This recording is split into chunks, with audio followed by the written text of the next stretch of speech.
Greetings, professors! So I'm sure many of you have heard of the new HBO series, The Idol, with a star-studded cast consisting of global celebrities like The Weeknd, Blackpink's Jennie, Lily Rose Depp, Troye Sivan, and under the guidance of Euphoria director Sam Levinson, The Idol has of course been a massive success. So, wait a second. Reviews are slamming the series, describing it as sleazy, The revenge explosive porn, Rolling and Stone 50 story Shades claims of that production Tesfaye. on the series has gone Jennie's acting wildly, debut in disgustingly HBO's off The the Idol rails. received negative feedback when Fans people called out a discovered what the show cringe-worthy was sex about. scene in episode 2 of the HBO show. You know, look, we know that we're making a show that is provocative. From its perverted storyline to its troubled production history, The Idol has been surrounded by controversy since day one, with the show receiving a record low rating of 10% on Rotten Tomatoes and getting compared to everything from torture porn to the Netflix show Cuties. The show has even caused many fans to do a double take on their favorite celebrities, wondering why on earth any of them even agreed to star in such a disgusting production. So what did I do? Why, of course, I decided to spend my afternoon watching all 3 episodes of The Idol in a crowded cafe of all places. Needless to say, I got a couple of weird looks, so yeah, definitely not revisiting that cafe again. But hopefully, all that embarrassment will be worth it, because today we will be discussing all of the show's controversies, as well as summarizing the storyline, so that hopefully I can spare you guys the experience of actually having to watch it yourselves. But before we dive into all that grossness, let's talk about something a bit more appetizing. The sponsor of today's video, Factor 75. So here's a fun fact about me. I absolutely suck at cooking. I always end up cooking the same boring bland meals, or worse yet, getting unhealthy takeout. But thankfully, I recently discovered Factor, which is a meal delivery service that allows you to get fresh, ready-made meals delivered straight to your doorstep. With over 27 menu items to choose from each week, and options such as keto, protein plus, vegan and vegetarian, etc., Factor has so many food choices to cater to your dietary requirements and taste preferences. So this time I selected some vegetarian meals, and today we're gonna be preparing this sun-dried tomato and spinach fusilli together. This meal is super easy to prepare. All I had to do was pop the meal into the microwave and heat it according to the instructions. And less than 5 minutes later, my meal is ready. Yes guys, it's that simple. And look at how delicious the pasta is. Best of all, Factor is not only tasty and convenient, but also a much healthier alternative to takeout. And all of the meals have actually been dietitian approved. So what are you waiting for? Be sure to check out Factor using the link down below, or you can go to go.factor75.com and enter code FACTORSE43409 to get 50% off your first box. Huge thanks to Factor for sponsoring this video, and without further ado, let's jump straight into it. So, The Idol is a show that was already plagued by controversies before the first episode even began. According to Sam Levinson, the idea behind the show was first conceived over 2 years ago, when The Weeknd was telling Sam about how loyal his fans were and how they would supposedly follow him anywhere, to the point where The Weeknd said, and I quote, "If I wanted to start a cult, I could." Okay, definitely not a red flag. But yeah, apparently this was what inspired the pair to create a series about a troubled pop star who falls for a cult leader. The show was greenlighted by HBO in November of 2021, and Johnny Depp's daughter, Lily Rose Depp, was chosen to star as the main character of the show. Filming then began shortly after under the guidance of an up-and-coming female director named Amy Simons. According to a Rolling Stone article, Amy was, quote, "set to fail from the beginning," with reports stating that she was given unrealistic budgets and timelines, as well as unfinished scripts. But despite all of these difficulties, Amy was still able to complete filming for most of the episodes by April of 2022. However, this was when drastic changes were suddenly made to the show. Amy Simons was abruptly replaced as the show's director by Sam Levinson, and all of the episodes were scrapped and completely refilmed, causing the show to be delayed by over a year. According to news reports, The Weeknd and Sam Levinson did this because they felt like the show had, quote, headed too much into a female perspective. As if that didn't raise enough eyebrows, Sam Levinson, who had previously already been criticized for his sexually explicit work, apparently took this to another level with The Idol, ramping up the number of sex scenes to the point where various cast and crew actually described the new version of the show as a rape fantasy. Several draft scenes from the show were also leaked, featuring disturbing storylines of female characters begging to be sexually and physically abused. Amidst all of this controversy, it was also announced that Jennie, a member from K-pop's biggest girl group Blackpink, would also be featuring in this show. This obviously drew mixed reactions from K-pop fans and the Korean public, and by this point, the show was one of the most discussed things on the internet, with everybody simultaneously anticipating and dreading the train wreck that was about to occur. Finally, on the 23rd of May 2023, The Idol aired for the first time at the Cannes Film Festival in France. For those of you who don't know, the Cannes Film Festival is an exclusive event where industry professionals and film critics get to screen upcoming movies and TV shows. Now, initially, news reports surfaced that The Idol received a 5-minute standing ovation from the attendees. However, the very next day, these same attendees came out with absolutely scathing reviews of the show. One critic claimed that the show felt more like sleaze and torture porn, while another simply described the show as being, quote, grim, gross, and vulgar. So everything pretty much pointed to The Idol being an absolute disaster, which brings us to the day it actually aired on HBO Max. I was seeing all of these awful reviews pop up, as well as reports of how the first episode only got 10% on Rotten Tomatoes, and my curiosity got the better of me. So I ended up watching the first 3 episodes, and today I'm gonna be sharing that experience with you guys. So without further ado, let's jump straight into what actually happens throughout this show. So the story revolves around a troubled pop star called Jocelyn, who's played by Lily Rose Depp.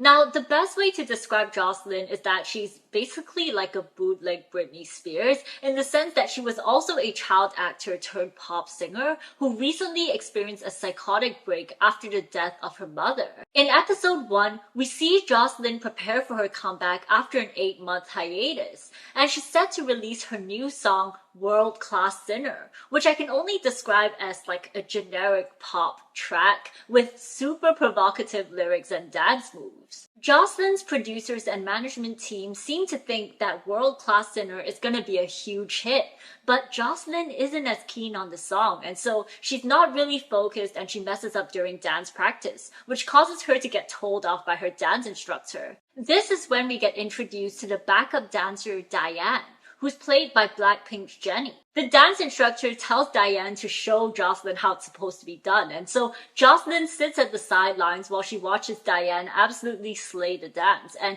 that just makes her feel kind of shitty.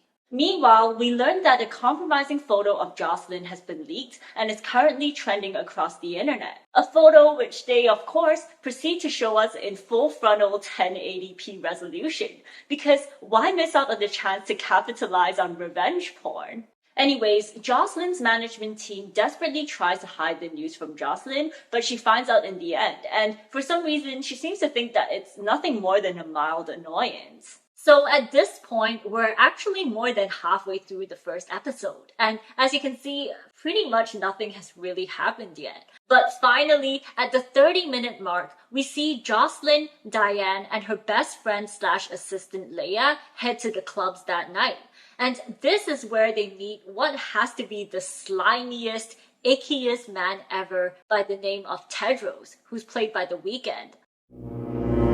Now, no offense to The Weeknd, but if I saw someone like Tedros, I'd be running straight for the hills. But for some reason, we're supposed to believe that a global superstar like Jocelyn would somehow fall for a sleazeball like Tedros, and the two basically end up flirting for the whole night. It then cuts to the next day where we see Jocelyn and Leia talk about Tedros. And apparently I'm not the only one who thinks that Tedros is super gross, because during this conversation, Leia says that Tedros feels, quote, kinda rapey. To which Jocelyn says that's actually what she likes about him. He's so rapey. Yeah, I kind of like that about him. And so Jocelyn decides to invite Tedros over that night. Now Tedros actually ends up arriving early while Jocelyn is still getting ready in her room. And this is where we get the most uncomfortable montage of Tedros just loitering around the home and sniffing Jocelyn's pillows like an absolute creep. But eventually, Jocelyn comes out of her room and the pair head to the studio together. Jocelyn then plays her song for Tedros and tells him about how she doesn't like it and asks for his honest opinion. To which Tedros literally says, "If you're gonna sing a song called I'm a Freak, you should at least sing it like you know how to fuck." And then Tedros actually wraps Jocelyn's satin pajamas over her head and almost kind of like suffocates her. And then the two engage in some acts while Jocelyn records a remake of her song. So what's the result, you might ask? Well, we get to hear this in the second episode, when Jocelyn eagerly shows her management team the new version of her song. And I'm just gonna let you guys listen to this atrocity for yourselves.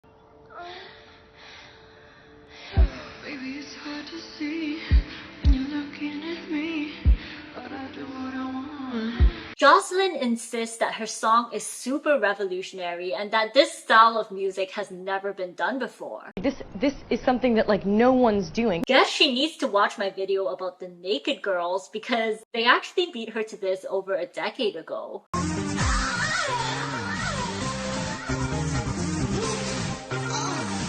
Thankfully, Jocelyn's management team shuts the whole thing down and they tell her that they're gonna proceed with the original version. We then get to the day of the music video shoot, during which we see Jocelyn struggle with what appears to be an anxiety attack. Jocelyn refilms the scene again and again to the point where her feet actually start bleeding. Oh, and during this montage, we also cut to this random scene of a dude called Isaac writhing and gyrating about while he gets electrocuted by Tedros. Lower thrust. Yep, not disturbing at all. Anyways, in the end, Jocelyn suffers a full-on breakdown and the entire shoot has to be stopped. Jocelyn then finds out the next day that her comeback has actually been scrapped completely, and she's devastated, so obviously she calls Tedros. This is when we find out that Tedros has actually been in cahoots with the backup dancer Diane this entire time. As it turns out, while Tedros and Jocelyn are engaging in their activities at home, Diane has already replaced Jocelyn as the singer for World Class Sinner. We then see Tedros pull up to Jocelyn's house once again, although this time he's not alone, but rather with a posse of people, including Isaac, the guy who we saw from that weird electrocution scene earlier, as well as a talented singer named Chloe. The group parties and does drugs with Jocelyn and her assistant Leia, and following this, we are then subjected to an almost 20-minute scene of what many people have described as the worst scene in history. Oh yeah, just like that, baby. Yeah. So that was episode 2, and then moving on to episode 3, I actually thought that this was the best one in the whole series so far. Don't get me wrong, the unnecessary sex scenes were still super long and rampant, but at least there was a semblance of a somewhat interesting storyline finally starting to develop. In this episode, we see how Tedros starts to manipulate and control Jocelyn by isolating her from her friends and changing her sense of style in a way that's almost reminiscent to the whole Kim and Kanye situation. We also discover that Tedros has actually used the same tactics to brainwash people like Isaac and Chloe, and we're soon led to the realization that Tedros is essentially a cult leader who has infiltrated Jocelyn's home and is using it almost like a headquarters for his cult. There's this scene in particular where Jocelyn, Leia, Tedros, and all of his followers sit down for dinner, and I actually found the dialogue here surprisingly decent. Like, we get to see how Tedros coerces Jocelyn into opening up about her childhood traumas, during which we discover that Jocelyn's late mother actually used to physically abuse her with a hairbrush. But of course, these good moments are fleeting, and before we know it, we're back to the show's sensationalist roots, because episode 3 ends with Tedros re-assaulting Jocelyn with the very same hairbrush in what seems to be a cult-like sex ritual, complete with all the kissing scenes and zoom-ins, of course. So yeah, that's where the story has taken us so far. And the fact that I'm basically able to summarize 3 hours of content in less than 15 minutes perfectly exemplifies the problem with this show. Overall, if I were to rate The Idol on Rotten Tomatoes, I'd probably give it about 30%. I mean, there were some positives, like the cinematography was actually really good, with many beautifully shot scenes. And there were also some moments of decent storytelling, I guess, although they were about as barely there as Jocelyn's outfits. For the most part though, much of this show just consisted of really long and drawn out sex scenes that I personally didn't even find all that sexy. Like, between the scene of Isaac wriggling around like a worm and Jocelyn getting strangled to the point of suffocation, most of these scenes just felt really sadistic and almost wrong to watch. Not to mention, the jokes and one-liners in this show are just so ridiculously unfunny and pure cringe. Right now she's making me have IBS. I'm fucking shitting more blood than a kid at Epstein's Island. I also think that while a show about cult leaders could have been a really interesting premise, the fact that it was romanticized and sexualized in this way is just kind of weird. And you know, it really does make me question the motives of The Weeknd, Sam Levinson, and other people involved in this series. Unsurprisingly, several memes have already sprung out of this questionable show, and as of now, many of the people involved have faced some sort of reputational damage. Sam Levinson is currently being accused of fostering a toxic work environment, Lily Rose Depp has been criticized for her lackluster acting skills, and Jennie has been bashed by K-pop fans and the Korean public for supposedly tarnishing Blackpink's image. But the person who's facing the most embarrassing backlash has to be The Weeknd. The fact that The Weeknd said, quote, "I could start a cult if I wanted to," only to then make a show about a perverted cult leader, has led many to speculate that perhaps Tedros is an accurate representation of The Weeknd himself. It doesn't help that the two have a similar sense of style and a similar taste in women,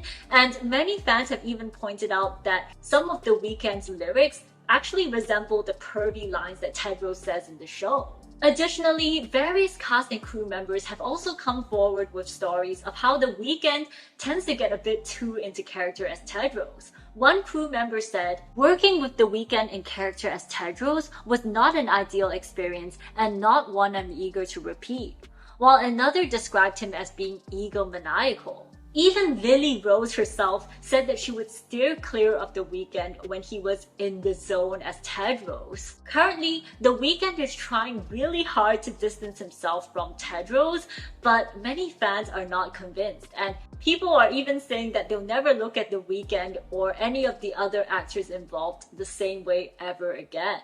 Several days later. Oh, hey guys, so it's me a couple of days later, and I'm back because on top of everything that has happened so far, as if things couldn't get any worse, we just received news that the series has been cut short from 6 episodes to just 5 episodes. Now, according to official sources, Sam claimed that the series was supposed to be 5 episodes all along. But if that was the case, then you would think that surely they would have announced it earlier. So that had just led many people, including myself, to believe that perhaps HBO ended the series early because of just how poorly the whole thing has been received. Regardless though, considering how this controversial show has finally come to such a tragic end, I think it's safe to say that The Idol has been nothing short of a disaster from start to finish. But I'm interested to know what you guys think. Did you guys end up watching the show? And how did you feel about it? Let me know your thoughts in the comment section down below. And if you enjoyed this video, then please give it a thumbs up and subscribe.